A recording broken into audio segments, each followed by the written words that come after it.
వంటి డైరెక్టర్ వశిష్ఠ గారి మాటలు ఇప్పుడు విందాము. అందరికీ నమస్కారం అండి. విశ్వంబర్ అప్డేట్ వచ్చి 2 days ముందు నేను అప్డేట్ ఇస్తాను దానికి.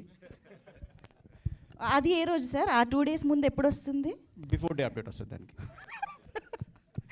ఓకే, ప్లీజ్ వశిష్ఠ గారు ప్లీజ్. చిదంబరం అంటే ఈ సినిమాకి అందరూ కొత్త వాళ్ళు వర్క్ చేశారు. And one more thing, happy thing ఏంటంటే వీళ్ళందరూ కూడా మా రాజమండ్రి నుంచి వచ్చారు. సో మా రాజమండ్రికి చాలా డబ్బులు పట్టుకెళ్ళాలి.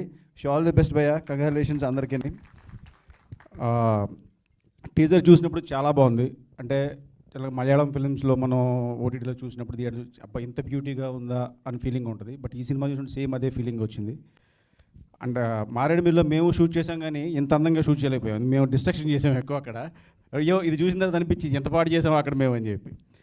బట్ చాలా బాగుంది. And DOP congratulations. And music directors సూపర్గా చేశారు. అలాగే హీరోయిన్ కంగ్రాచులేషన్స్ అందరికీ.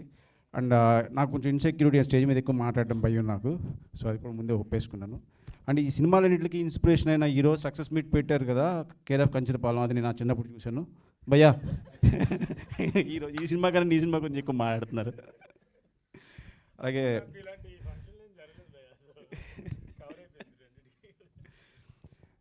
సో అలాగే ప్రొడ్యూసర్ గారు కాతో సూపర్ హిట్ కొట్టారు. అలాగే ఈ సినిమాతో కూడా సూపర్ హిట్ కొట్టి మళ్ళీ ఇంకా కొత్త వాళ్ళని ఎంకరేజ్ చేయాలి. ఆయన ఆ సినిమా అప్పుడు కూడా అన్నారు, సార్ మళ్ళీ ఇంకా ఏదైనా కథలు ఉంటే కూడా వినిపించండి, కొత్త వాళ్ళతో చేద్దాం అన్నారు. కానీ ఆయన చాలా ఫాస్ట్గా ఫినిష్ చేశారు. సో ఇంకా చాలా సినిమాలు చేయాలి, కొత్త వాళ్ళని ఎంకరేజ్ చేయాలి. Wish all the best sir, and thank you and congrats all the team. Thank you so much Vashishtha.